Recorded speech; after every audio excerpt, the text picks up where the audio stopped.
One of the coolest things about Roman imperial coins is that you can effectively see the passage of time, with emperors' portraits aging with each passing coin issue. While this is not always the case, certain emperors like Augustus prefer to always show themselves as a young, vigorous man all the way to their last coins. Other emperors didn't have an issue with showing themselves aging. Such was the case for Marcus Aurelius. Out of the 58 years he lived, he was depicted on coinage for a whopping 40 years. So this is what we're going to do today. Let's see Marcus' age on his coins, from a teenager all the way to the bearded philosopher emperor he's famous for. Let's get started. Marcus was raised to Caesar by Antoninus Pius in 138 AD, but his first coin issues would only appear at around 140 AD, when he served as consul for the first time. In this coin, however, we can see on the obverse the current emperor, Antoninus Pius. This is called a dynastic coin issue, a coin featuring both the current emperor and his designated heir, a way of increasing political stability, showing a clear succession line was already in place. Here on the reverse, we have the 19-year-old Marcus, clearly shown as a young man. In fact, I would say the engraver exaggerated a little bit, depicting him almost as a child instead of a 19-year-old adult that he was. The legends reinforced young Marcus's credibility, showing that despite his young age, he already held official titles. He is called Caesar, the designated heir, Augustus Pius Filius, the son of the current emperor, and Cos, the abbreviation title for consul. Smaller denominations were also issued that same year with the same type. On the reverse of this ass, worth a 16th of the silver denarius, we have once more the portrait of Marcus and the same titles on the legends around his bust.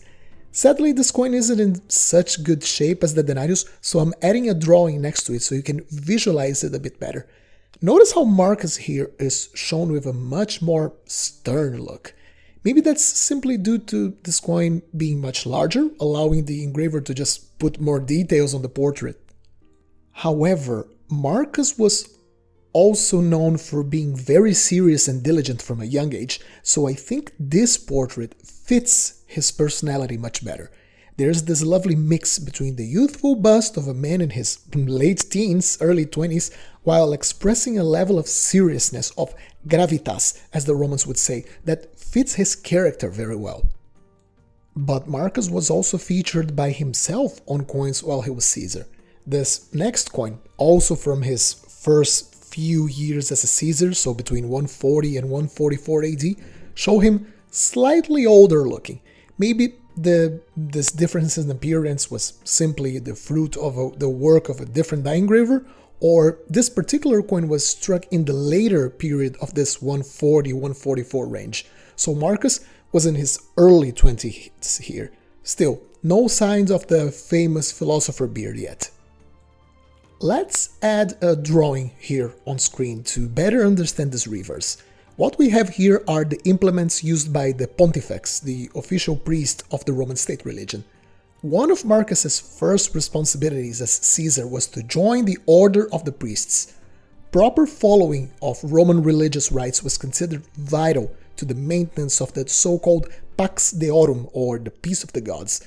In the legends, Pietas Augustorum, or the piety of the emperors, shows how important it was to appease the gods and avoid any catastrophe to fall upon the Roman people.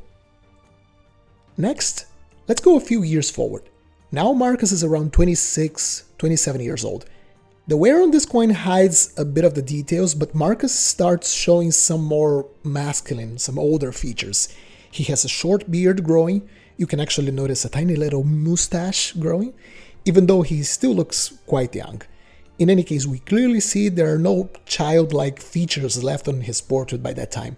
His titles, however, are still the same on the obverse. We can still read Aurelius Caesar Augustus Pii Filius.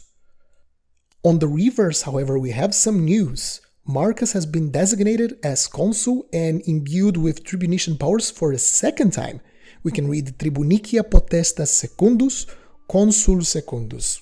Comparing these titles against historical records is how numismatists date coins to a certain time period sometimes, like in this case, to a single year, 147 to 148 AD.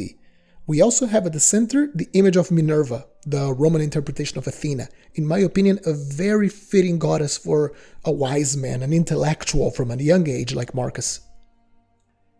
Next, we go from the year 147, 148 to the year 148, 149, so a coin struck just a year later. By looking at the portrait, we can see this is the work of a completely different die engraver. Marcus looks much older here. His head has the proportions more fitting for an adult instead of a young man. His beard is much more prominent despite the wear this coin has, and the fact it was struck just a single year later, it's contradictory, right? Such a huge change for a coin struck just another year. And how are we so sure that this coin was struck just a year later? Well, because of the titles on the reverse. Now we have Tribunicia Potestas Tertium, but the consular number hasn't changed, meaning this coin was struck 1 year later. Okay, enough of the young Caesar Marcus. Let's go have a look at Emperor Marcus Aurelius. I love this coin, not only for the good style, the patina, and how well it is preserved, but also for it being a transitional piece. I mean transitional because we can clearly see the young Caesar is gone. Now Marcus is clearly a grown-up, he has a full beard and all, but this is not yet the older looking Marcus Aurelius most people know. Notice how his beard is relatively short. This coin was struck around the year 162, so Marcus was 41 years old. Complete changes in the titles and in the legends now. Now we read Imperator Marcus Aurelius Antoninus Augustus, the titles of a proper emperor. Marcus demanded that his emperorship was shared between him and Lucius Verus, his younger adoptive brother. So a lot of his early coins depict Concordia, like we have here. Concordia Augustorum, the concord between the emperors. The time of succession and power transfers was always a dangerous time in Roman politics, so Marcus really wanted to pass the message that Lucius and himself were in good terms. People needed this message. Here's another example of a coin from that time. In this case, we have a sestertius.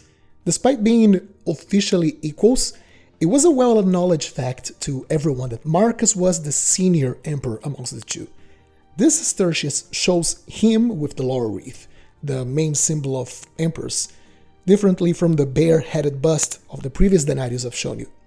This could just be a stylistic choice by the die engraver. After all, the sestertius was a massive coin and allowed them a lot of space to add details to the busts. But this could also be a display of seniority on Marcus's part. The reverse is a bit worn, but it's just so lovely. We see the two emperors, Marcus and Lucius, holding hands in a display of unity. Notice the character on the left is slightly taller and has a pointy beard. I would say we have Marcus on the left and Lucius on the right. So good to see the engravers went through the work of engraving each emperor with its proper visuals, with its proper appearance, instead of simply making two figures holding hands. Once more, we have the legends that say Concordia Augustorum, reinforcing the ideas of stability. Sadly, the reign of Marcus would be very different from the decades of peace and prosperity under his adoptive father. In this denarius, struck in 165 AD, so when he was around 44, 45 years old, he has the title Armeniacus on the legends of this piece, making reference to one of the multiple wars he had to fight. Such a sharp difference from the previous denarius, no? Mind you, it was struck just a few years later, but now we have a serious-looking, stern man, what the Romans needed in times like these.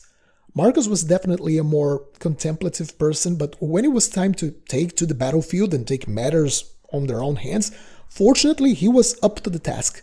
For the remaining of his reign, coins will bear this type of portrait, with his beard getting a bit longer on some of his very late issues. The reverse shows Abundantia, the goddess of plenty, depositing grain on a little barrel. Times of war were also meant times of scarcity, and the fear of disruptions to the grain supply was always a major concern.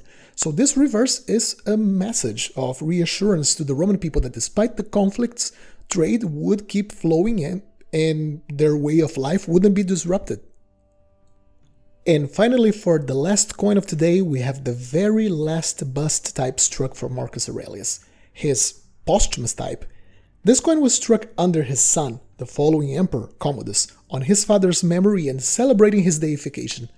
Notice the very long philosopher beard Marcus is famous for. But since this is a posthumous coin, we have a couple of key differences here. First, he no longer wears the laurel wreath, after all he was not the reigning emperor anymore, and the titles on the legends are a little bit different. Now we have Divus Marcus Aurelius Antoninus Pius, the pious and deified Marcus Aurelius. If you've seen the awesome but super historically inaccurate movie Gladiator, this would have been the type of coin struck at Rome during that time. The reverse shows an eagle atop a globe. There are many depictions of eagles carrying the deified emperors to the heavens, so this coin has a bit of a dual meaning. Not only the eagle over the globe is a sign of Rome's command, hegemony over the known world, but also the ascension of Marcus to the heavens, to be amongst the great heroes of Rome and the gods.